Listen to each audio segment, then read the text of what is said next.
This is Jim from the Pain PT, and I'm really happy to have another success story today here with Maury. Maury, thanks so much for coming on the channel. You're welcome, Jim. Great to be here. Yeah, I really appreciate it. I really appreciate people are willing to come on and share the success they had using this work because, as you probably know, it's not mainstream yet, and a lot of people don't know about it, and people are still working through it. A lot of people on the channel. So I'm going to turn it over to you in a moment and have you just share your story. And, like I was telling you off air, to start where you feel comfortable. And we'll touch base on all aspects of, where you were to where you are now. So take it away.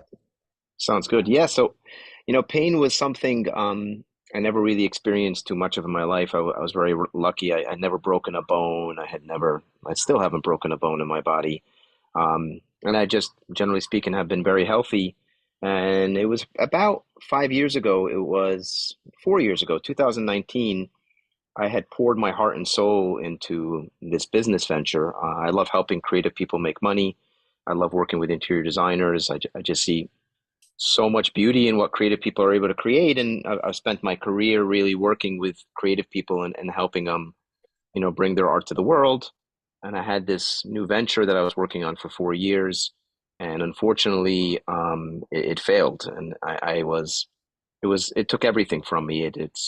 I wore it like a badge of honor, 100-hour work weeks, venture capital funding that we got and a lot of PR. And I was just thinking that I was on the right path, and the business collapsed, and we weren't able to get the business up and running. And that led to a couple of months of me soul searching, and through that soul searching, I decided to go back to my other business that I used to run before it. On the morning that I was supposed to go back, I remember the night before, I was thinking to myself, I was like, I can't believe the burden of that other business is off of me. I still felt the wound of it, but the burden is off of me. I'm returning back to the place that I love and know so well. It wasn't as catastrophic closing the business as I had always catastrophized in my mind it would be. People didn't hate me, and my investors didn't want to kill me, and my family didn't abandon me, and all was good in the world. And I wake up on that Monday morning, and I'll never ever forget just the absolute feel of crippling pain down my entire, right arm and my shoulder. So it turned And on it was, like a faucet. It wasn't there, and then it was there. yes. So I'd always felt like a little bit of discomfort here or there, or maybe like a stiff neck every once in a while. But this was unlike anything I'd ever felt before in my life. And I remember driving to the train station that morning, and I almost turned around right there on the road to go to the hospital and check myself in. I was like, there's something severely going on with me. But it was my first day back. I really had to make it in there and go in. So I went into the office just completely crippled in pain. My employees saw me. They said, you got to go see a chiropractor. I went and saw a chiropractor that afternoon. And he did some stretching and pulling and crunching and I don't know what else. And he's like, I'm going to fix you. Sure enough, not even 5 minutes later, I was even in worse pain than I was before. Um, and eventually made it home and proceeded to spend the next 2 months pretty much laid up in bed. Never made it back to the office again. Um, Saw everyone I could see, and eventually found myself in a position where I was seeing a surgeon. I forgot the type of surgeon, and they said they're going to give me a cortisone shot in my neck, and hopefully that's going to work. And if it doesn't work, you probably need surgery. Did the whole MRIs things. You have L3, L4, L5, pinched nerves, and you have a bulging disc in your back, and you are just a mess. Like, I was like, oh my gosh, I can't believe this, back surgery. So I went through with the cortisone shot, and sure enough, 24 hours later, I was even in more pain than I was before. This time it wasn't just pain down my side, but my head was hurting and my neck was hurting. And here I am crippled in bed again. And I called the doctor. He's like, that's normal. After 3 days, you're going to be fine. And sure enough, after 3 days, here I am again. It's even worse. So it now is a Sunday, and my brother had been telling me for a while that there was a book that I had to read that could help with my pain. And I love reading and I love learning, but I was like, no, you just don't understand this kind of pain that I have. This is different, right? Right. This isn't a stiff back. This isn't a stiff neck. This is like I cannot move crippling pain. I cannot sleep. Um, and I wake up on a Sunday morning, and it was the worst pain of the since the whole entire episode started months before. And I have a wife and young kids, and I go up to tell my wife, because I was sleeping on the sofa at this time, or on the recliner, or on the floor, whatever position I could find to try to get any sleep. I hadn't been in bed with my wife forever. Bed was actually the worst place for me. Whenever I'd lie down in bed, that was when the pain was the Mm. worst. And I see from the corner of my eye this book that my brother gave me as I'm telling my wife, I'm going to be a terrible father today. I'm going to be laid up again. I can't do anything with you and the kids today. And it was a book by Dr. John Sarno, Healing Back Pain. And I said, you know what? I just kind of grab the book and go back down to my position, assume the position again in the recliner where I'm going to sit crippled all day, and let me read this book. And not even by chapter 3, I was jumping up and down as if I had discovered something. And my wife came downstairs and was like, what is going on? Like, I haven't seen you walk like this in 3, 4 months, whatever it was at that point in time. And that kind of really led to my exploration of this as an emotional disease. And it took me about 6 months after reading John Sarno's book to start really, really feeling better. But I had just immediately known, even from reading the second chapter, that that's what was wrong with me, that there really wasn't anything else wrong with me but that. And then eventually, I started going down that path. But that was just That book was just, and I hear phase that one of story. my pain. Yeah, so I hear that so often. It's just such a book that cuts through. It's so paradigm shifting, right? And when you resonate with it, it can be such an aha moment, right? Like Yeah, you knew without a shadow of a doubt at that point that that's what it was. yeah, Even absolutely. though what's interesting, I want to highlight, even though you had going to the doctor, he was giving you injection, he was saying you got all this stuff in your neck, he was saying you're gonna maybe need surgery, you still picked up the book and said, "Oh yeah." So something in your I you knew it. put that other stuff aside, able to put the physical stuff aside. It was just the way What was that caught your mind he with that? described me so perfectly, that type of Yeah. personality, and especially because I was thinking, you're finally feeling good, that business is behind you, your family's healthy. My father had died just a couple of years before. I was kind of healing finally from my father's death, and I was so certain there was something physically wrong with me. Like, everything emotionally is gone, right? I'm in a good emotional place. The way he then described characters in it, I was like, I haven't even begun scratching the surface of what's emotionally wrong with me. I actually am in still a tremendous amount of emotional pain. And it was the way he described the personality of the people that most likely suffer from these things that just was so hit it nail on the head who I was as a person. I was like, this can't be a coincidence. He described my personality to such a T, and even talks about most people this happens to when they think they're fine. It doesn't happen when you're in the heat of the moment. Like, I was thinking to myself, well, why wasn't I feeling pain? If this is emotional, why wasn't I feeling pain when I was under stress trying to keep the business afloat? Right? Like, that's when I should have been feeling pain. So it was so kind of counterintuitive. It was so counterintuitive and so off, so wild, but so accurate to my life that I was like, I can't help but believe this. I have to believe this. It must be true. But little did I know too, and that's how I eventually got to you, Jim, that that was just the beginning of my pain exploration. And I had several really bad occurrences after even reading John Sarno's book. And, so that wasn't, I'll say it right now, you were really the one that has gotten me into the 100% pain-free place where now over a year, where it just, I'm so confident with what you teach, and, how important it is for us to recognize where the pain is really coming from. Yeah, yeah, no, thank you. Yeah, so you took that initial shift from Sarno, and then, like you said, it's important to say that too, because people think book cure, right? And some people do have a book cure, but a lot of people I see, people work there, they don't have a book cure, right? You might get a little shift, but then you've got to deal with the rest of the stuff that comes afterwards. Like do the work, so to speak, or dive deeper into emotions and so forth. Sorry, I got some dogs making a lot of noise here. I don't know if you can hear them in the background or you I guys, do. I audience, do. but don't worry, I there's saw him walking by. nothing bad going on in the background. There's got two puppies here that are getting after each other. So part, part of the interruption. No problem. Yeah, so we kind of talked. What really, for you, if you dove into this, what really resonated and what really helped you, would you say, over those 6 months to fully recover? So I think it was just the reaffirmations from Sarno's book. There was a poem in there that I would kind of read often, that It's mental, not physical. Think mentally, not physically.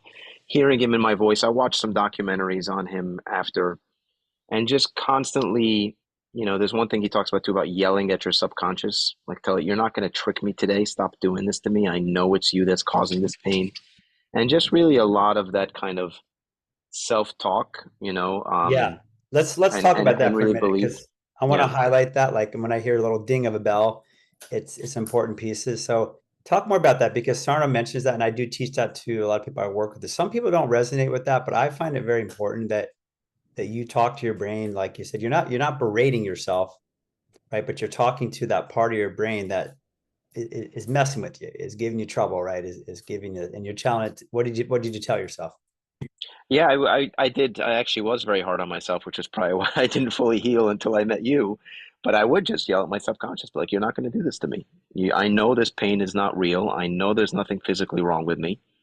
Um, and I would just subconsciously really push, you know, talk to my subconscious and say, "Hey, stop it. Just stop doing it. I know there's nothing wrong with me." As simple as that, really, just repeating that Yeah. over and over to And did myself. you find it Uh, that at times it did back off when you did that, or not really over a period of time? It backed off enough for me to live my life. But again, I'm sure we'll get to that part of the story. Well, now how did I then make the next jump from Sarno to being 100%? Because I never was even 100% after reading Sarno's book. I wasn't a full book cure. Um, it got me to the point where I was like, okay, this is fine. I can now live with this. I can now manage this pain, and I can move on with my life. Right. But and the other part of Sarno too, I think that helped me a lot was go out and do those physically taxing things that you're afraid of doing as another means of, I guess, tricking my subconscious that everything's okay and confirming and believing, truly believing there's nothing wrong with me. So also the Sarno book, immediately that day, I got right back on the tonal exercise machine. Excuse me, the Peloton. That's what I had at the time. I got on the Peloton bike that same day. So I was Amazing. laid up in bed for Isn't those that four amazing months. that you just Yeah, picked up a book that's information going into your head. Next thing you know, you're walking down the hallway and your wife's like, "What happened to you?" And you're on the Peloton machine just from information. exactly. Yeah, And it's incredible. So to highlight another yeah, piece of the puzzle, right, is that exposure, challenging yourself physically, which is another piece, right? You get back on there. You started the strong self-talk. Okay, and that got you some progress, and right, going back to activities got you back moving again. But like you said, there was more to do, more pieces of the puzzle, you can say, of the mind yeah. puzzle. And Oh yeah. Oh yeah. yeah. So what are So some to continue the story now. So now I'm kind of back at it and just living with a nagging pain in my right shoulder. But at the same time, also I started getting some nagging pain now in my left leg. It started kind of getting a little, and I had always heard Sarno saying it. That TMS is very crazy. It's going to jump around in your body every once in a while. But I was like, but this one's different, right? My left hip now, so it was right shoulder, and you told me about right being mother and left being father, right? I think, or maybe it's the opposite. I kind of opposite mix them way? Yeah. around. Yeah. And on my left is just kind of numb, right? There's nothing really wrong with it. Okay. And I just went back to old habits too, probably, right? I kind of just, cool, I can live with this. Sarno's the best. And then now fast forward to December, right before the holidays. So now I'm feeling good for about 6 months. And all of a sudden I get crippling, ridiculous pain on my left hip and left leg. Same variety. And back into bed, couple of months. First thing I do when it happens is I pick up Sarno's book and read it. Now it's not working. It's not working. Yeah, yeah, that's another thing, right? We're gonna hit this stuff. That happens a lot. The first time's a charm, right? The second time, not so much. Yeah, Yeah, exactly, exactly. And now I was like, this must be different because I do have had hip pain. I do a lot of physical activity. Maybe this really is something this time. Maybe there really is something physically wrong with me this time. And I started self-doubting. And sure enough, as that left pain is raging, I'm not feeling any pain on my right side anymore. Right. So I'm yeah. like, It's a symptom what's go imperative. what's going on here? Like this is really crazy. But this one right through Christmas, I literally have pictures of me at Christmas lying down on the sofa with my family. Couldn't even get Again, up at so back to Christmas. that again. Yeah, and at that Yeah. point, it hit you there. Were you certain that that was TMS at that point? I kept trying to convince myself it was, but that doubt was definitely there. So I Yeah. did start exploring other things. I read a really good book, like a Bor Mate about when the body says no, and really started diving a little bit deeper. I said, well, the Sarno book's not helping me too much. I've now read it 17 times. It's like, and I'm still in all of this awful pain. And obviously that was a cycle. And you taught me about fight or flight. And I was just in this kind of bad cycle of like, I can't believe this is happening again. And the Sarno book is not working. So I read some other books, and then I eventually found a pain coach. And she was wonderful, also from the Sarno. And I talked to her, and just actually from having that conversation with her, where she affirmed to me, she's like, well, Maury, you've told me your story about your shoulder, and now this is happening to your leg, and everything I'm hearing you say, she's like, I can guarantee you it's TMS. And just from that one conversation I had with her, I started getting better.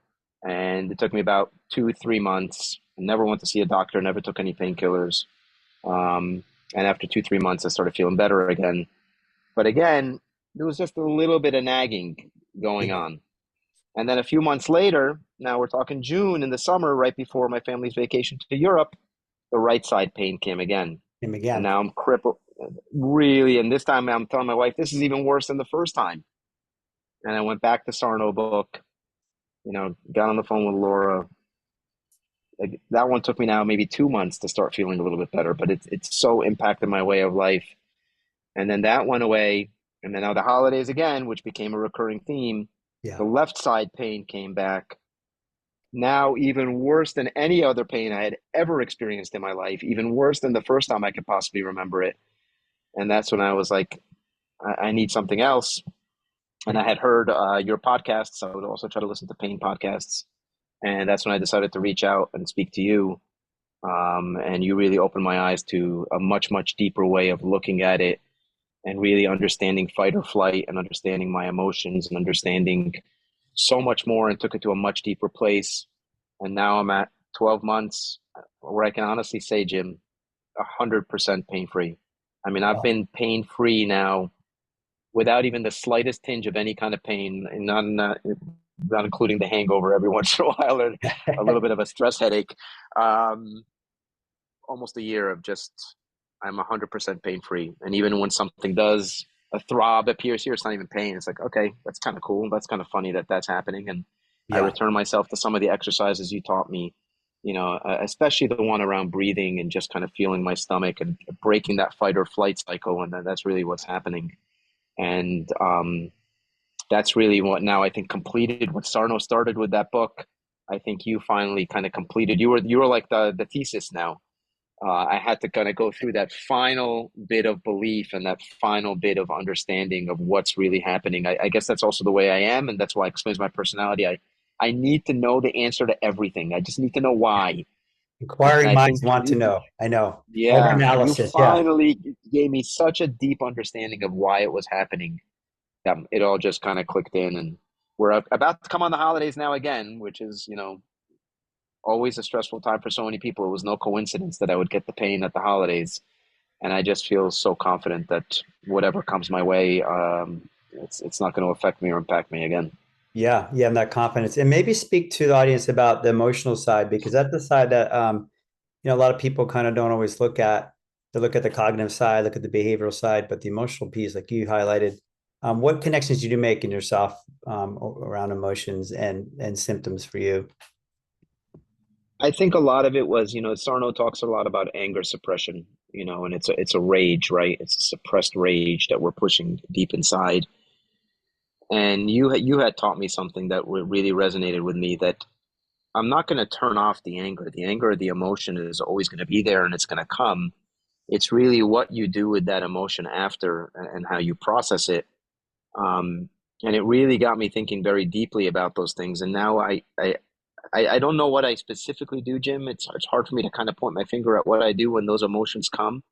But with pain, I do some of the imaginative violence. I don't know what the name of it Yeah, was. I don't want to marginal get aggression, which is a strategy I really teach that a lot of people don't know about. At least when I talk to people, they haven't heard of that. So yeah, that imaginal violence, marginal aggression, very yeah, powerful technique, very powerful, right, for anger release. And yeah, absolutely. that was a So piece of your anger releasing. I process, sometimes I process it like that, but I think in general it's just it's really not a the paradigm shift would be I'm just so much more aware of how my emotions impact my pain, and I'm able to understand that and see it when it's happening in real time, almost as if I'm standing back and looking at myself and seeing that, wait a minute, you see that piece of emotional stress you just felt right there, and see that little throb you just got on that shoulder? That's Yes. actually completely connected. And the second I make that connection, boop, magically it just Yeah, disappears. glad you said that. And that can happen where that's just the acknowledgement or the awareness of the connection can be enough for it to drop off. Just like the acknowledgement of what this is. Oh, it's TMS and not something wrong with me can help it drop off. So just that emotional awareness. So you are building a lot of emotional awareness that maybe you didn't have before or you didn't even Yes, tap into, right? So definitely. important Definitely. for the audience to hear that the emotional piece is very important.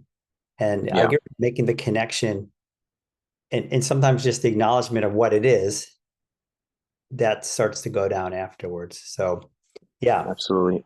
Well, yeah, the emotional connection too, I would say, Jim, and then the other part of it is seeing the emotional connection, seeing how it triggers the fight or flight response from the body, and then just turning that off with just some belly breathing or some, yeah, and kind of just also knowing how to turn off that kind of panic that ensues from whatever emotion, whatever trigger the emotion created in me.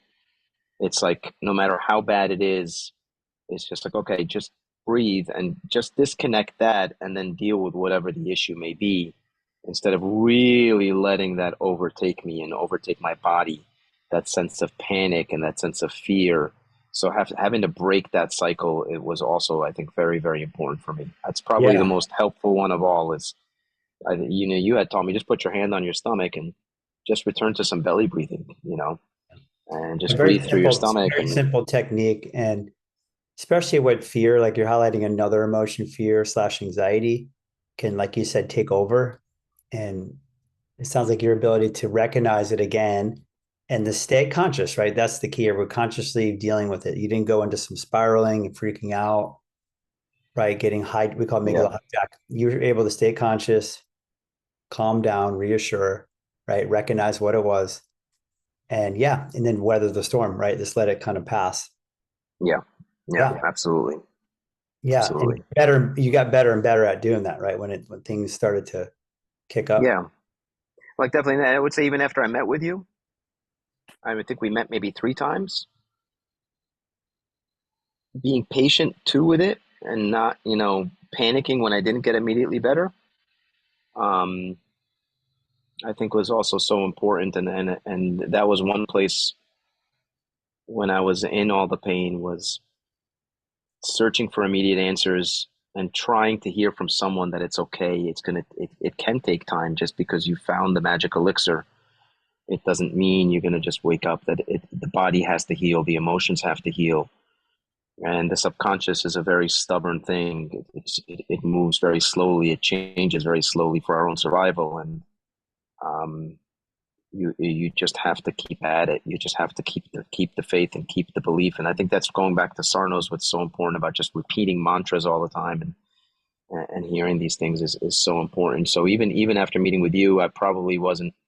It happened pretty quickly after I met with you, but you know, maybe by 3, 4 weeks when I was, I would consider myself 100%. Right. That's With pretty quick, Sarno, man. That's my first fast. time, Yeah. yeah. Well, there was Sarno, it took me, I got to 70%. I don't know, these percentages don't even mean that much. They're somewhat arbitrary. But let's say I never got pain free. It took me a few months. And then it took me 2 months to get like 80% better. And then it took me 3 weeks to get up literally like 100%. Damn, I feel great. I It's, couldn't even, if I tried, find even a little pinpoint of pain on my body right now, you yeah. know? It's amazing. It's So, amazing. Yeah. So just that shift. I mean, just for the audience listening, I know most people listening are already on this journey. They're in the mind body world. For any of you who are starting with this process, just taking this in, how we really are shifting away completely from the physical, other than getting back to activities and everything, right? You did, but getting away from that, like you said, you started thinking psychological and you started working with some emotions. You were doing self talk, you were doing breathing, you were doing relaxation, you're becoming more aware, all brain mind related things. right? Understanding, education. So that was all upstairs in here, and how all that in your mind, in your head, basically healed the body. It's Yeah. incredible. Yeah. It really is. I wish more people would believe me. The amount of people I come across, my cousin, I just spoke with him this week, 52 years old, a few years older than me. He's been through every MRI. He's gotten every diagnosis, fibromyalgia, this, from your broken leg when you were 12 years old. And I'm screaming at him, read the book. Like I was just as much pain you are. He was in a cane this week. He was literally Mm. walking with a cane. And and his answer has been, Maury, the doctors just don't know what's wrong. And I'm like, I know what's wrong. You're exactly like me. Oh my Trust me. goodness. Call Jim, read the book, but it's not a pill and it's not a surgery, and we've been so wired to believe that that's the only way to deal with these things. And uh, I'm going to pause for a second because there's a landscaper that just came that's going to interrupt our call. So I'm just going to, sorry to interrupt your video. I'm going to move to another location. No problem. Okay.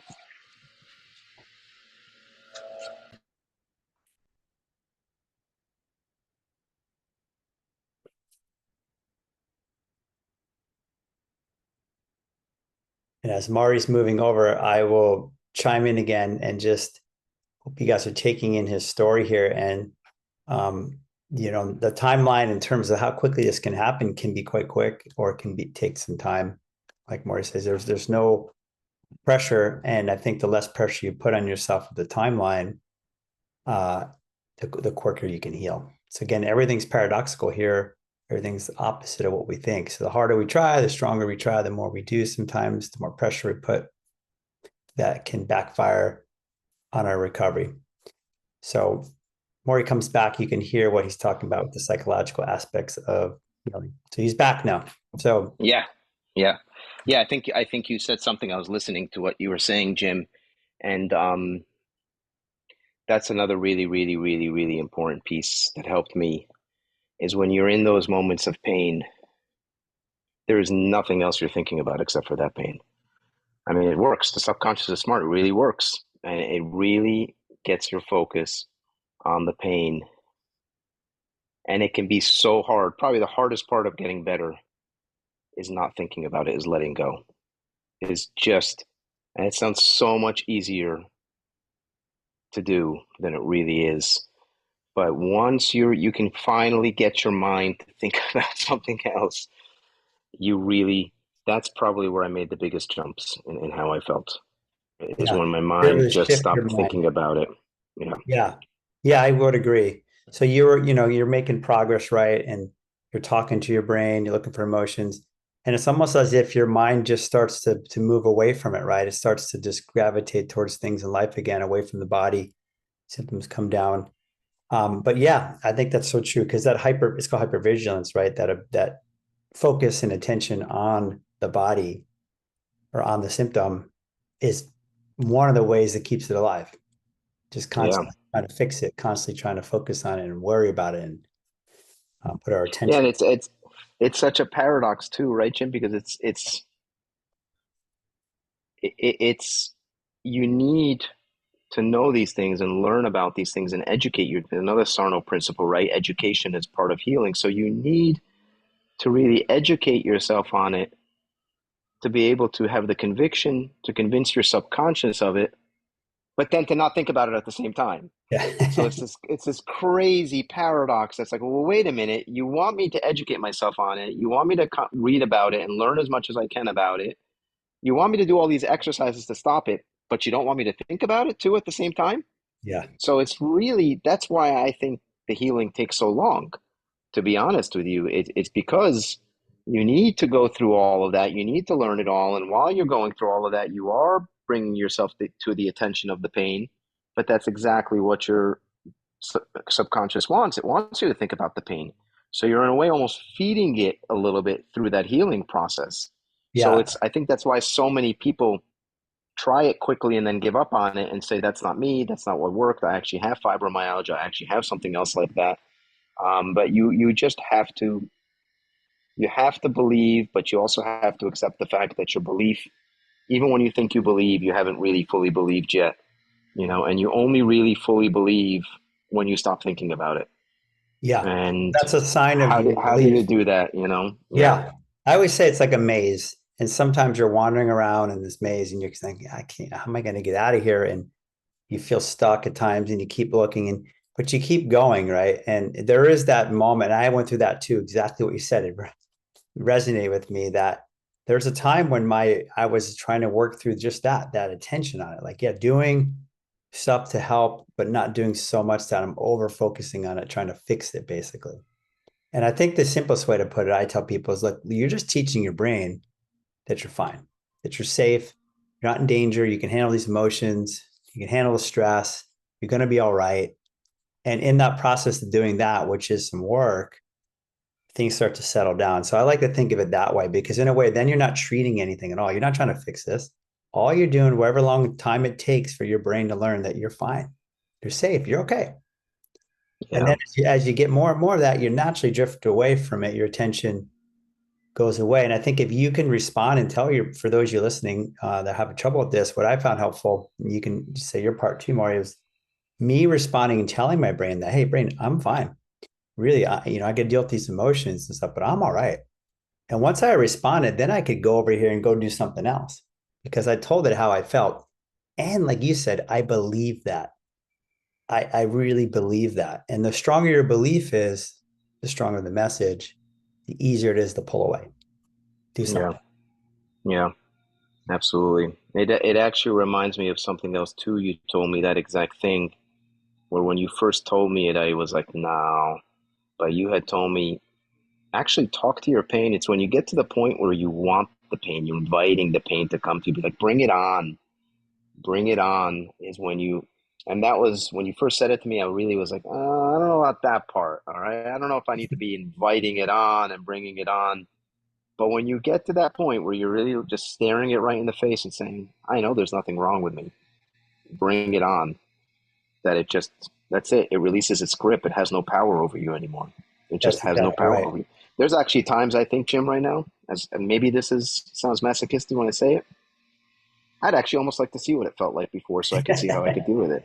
It's almost like, come I've on, I had just want those, to know what it's I'm like so laughing I can because see how quickly I can turn it off again if it did happen, I've had and those that's moments too where I'm like, come on, you're not go, come on, what do you got? You got something in there for me? Come on. It's like testing your strength, right? And I yeah, mean, that yeah, just speaks to your confidence. And what it also speaks to is the fear has been eradicated or extinguished. And that's why that strategy works. It's paradoxical. It makes no sense on the surface, but it makes a lot of sense when you think about it because you're removing fear. And when you authentically do it, you're like, I don't care what comes on. You're like, I know if it's something, it's whatever, right? There's no fear. You're like, I'm going to face it, and it backs down. It backs down. So that's. I'm glad you yeah, mentioned that technique. That is definitely one of the ones I teach. Is that invite it in, bring it on. You're challenging it, right? You're challenging it.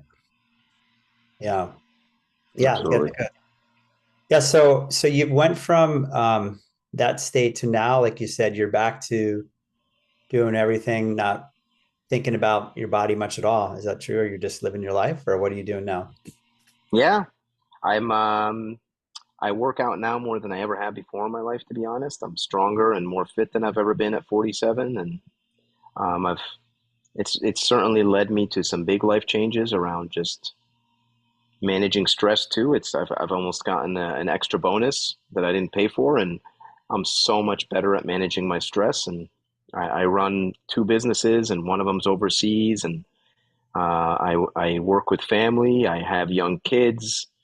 For all intents and purposes, I'm very blessed in my life, but I have a ton of things that I could just crawl into a hole and say I'm stressed. And this is really there's just been another benefit here that I'm so much better at just generally speaking handling my stress through so many of these same things, and just the power of understanding my emotions. And so I really I feel great, and I am anyone that I can help or anyone that I can speak to because I feel I feel I'm a situation. You look at my MRIs and you see these things bulging and you see the liquid bulging out all over the place. It's just a wreck. if you look at my MRI, and I was in such a very, very, very bad place, and to be with a young family and just lying in bed for 2 months in a row, it just I understand the plight, and it's I'm just so grateful to have found this, and if there's any way anyone I could help in any way to kind of get over it, because I know how dark and painful a place it can be, and I know how just you feel hopeless. You feel like you're never going to get your life back. And I think even more than the pain, it's that feeling of hopelessness. I think that's so brutal about the whole thing. And if there's even just one or two people we can help get out of that, uh, I'd love to. Yeah, that's fantastic. Yeah, I mean that's what this is about, is helping others get out. I always say passing the torch, lighting somebody else's torch, Yeah, giving fire to get over this, and then keep passing. Because I mean, it's like a grassroots thing, right? Because the doctors don't know. And do you ever, by the way, did you yeah, ever get back with that doctor who was gonna, after he gave you the injection, did you ever see him again, or you never went back to him? never again. No. Okay, just I curious. feel like they're doing such a disservice, and I don't think it's under malicious intent by any means. But there's actually a doctor influencer that I follow, who speaks a lot about longevity. His name is Peter Attia, or Attia, is Attia, and he is such a brilliant doctor. I believe Harvard educated or Princeton educated or something like that, and millions of followers, and has the premier book on longevity. And this guy has been suffering from shoulder pain for like 4 or 5 years and has undergone like three major surgeries. And it's like, you are the smartest doctor I have ever heard speak in my life, and you have no idea you have TMS. And he never mentions the emotional side of it. And it's like, I'm like, how are we going to fix this? How is it ever going to become mainstream? If even, it's almost the smarter that they are, these doctors, the less and less they want to accept that this can be a thing. But I just, that's a puzzle I cannot understand or figure out, why when you go see pain doctors, they're not immediately talking about your emotions and your stress points. I just, it's It, very, it, and it's mind all blowing. science based. Yeah. None of it's funny business. None of it's all science based, as Sarno has shown. It's rooted in science. It's rooted in studies. It's rooted in common sense in many ways. But why aren't doctors promoting it more and just giving us the pain medications and sending us here and cortisone shots and surgeries? And I'll never understand it, Jim. It's a real tragedy, that there's so many, and how many people I know. I'd say easily, because a lot of people are in my same situation in their 40s with kids and work and all of that. I want to say at a minimum, 50% of my friends are dealing with some kind of back pain or shoulder pain. Minimum, complaining, or I threw my back out. How many times my friends have canceled on me or couldn't play golf with me because threw your back out? Like, what does that even mean? Yeah, well, these Read terms, this book. I know. It's so funny. Oh, I must have slept on my pillow wrong last night. Oh, I turned my neck in the car. Well, how many times do you do that? I mean, I'm Yeah. guilty too, because as a PT for many years, and I'll say this because I was talking literally yesterday to a client who is a psychologist, and we had a similar discussion about we're silos here. We're trained in the medical world, and the patient and the public are trained in the same way, that if there's a physical symptom, it's got to be physical. If you got some kind of, obsessive compulsive thoughts and some kind of, psychological thing, you go to the psychologist. And she was saying, I went to, 10 psychologists, and nobody, and I kept saying my migraines are psychosomatic. And they said, well, we don't really work with that. And so in both sides, the psychology doesn't go over to the physical side, and the physical people don't go over to the psychological side. And so there's this gap in the middle where there's a couple of us practitioners or people that are crossing. And it's so incredible because it's like, are you cut off from your head to your body? No, no. Yeah.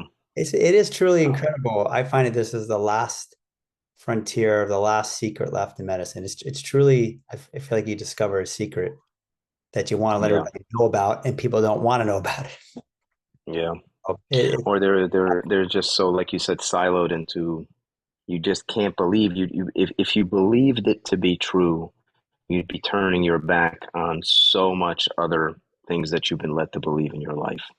Yeah. It can't be true almost. It just is too shattering to your worldview, or quite simply, it's really that hard to just turn inward and face your demons and face face your emotions and just yeah, it's really it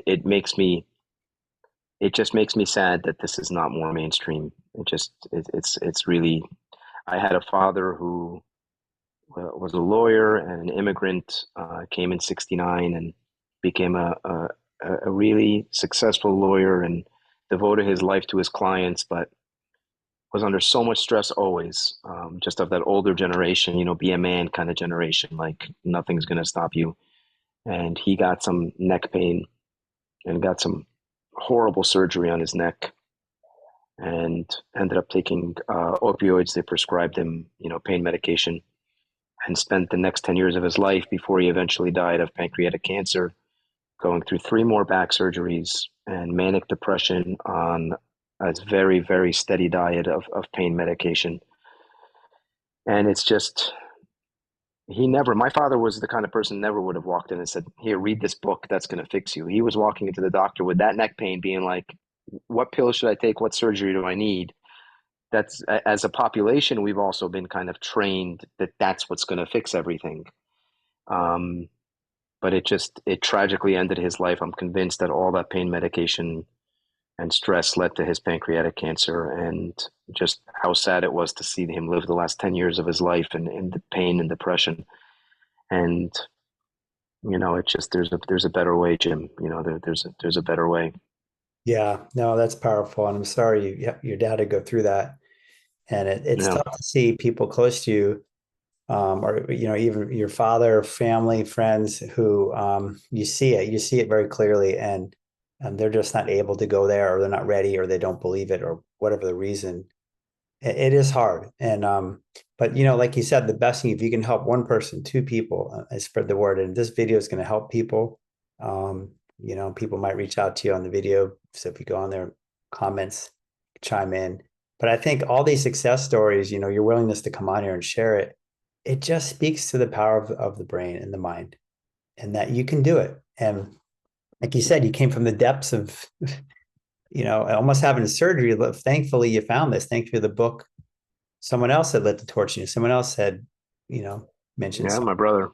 Yep, he tried to get my father to read that book many times, and my father refused. So So your brother. So before we go, this share. So your brother, he must have had some TMS too. Is that why he gave yeah, you? he used to always throw out his back. And my brother's like the rock and roll rebel. I don't want to call him a hippie, but he was just always the rebel in the family. And he had gotten terrible back pain, and a friend of his from California was said, "Hey, you should read this book." And he read the book and was like, "Wow, this makes a ton of sense." And he was just, I would always hear him telling people all the time, because I wasn't in pain at the time, "You got to read this book. You got to read this book." I was like, "What are you talking about, man? It's a book to read healing back pain." And then it comes to me, and I'm still dubious. I'm like, "What are you talking about? I'm not going to read this book." But yeah, I credit my brother entirely with opening.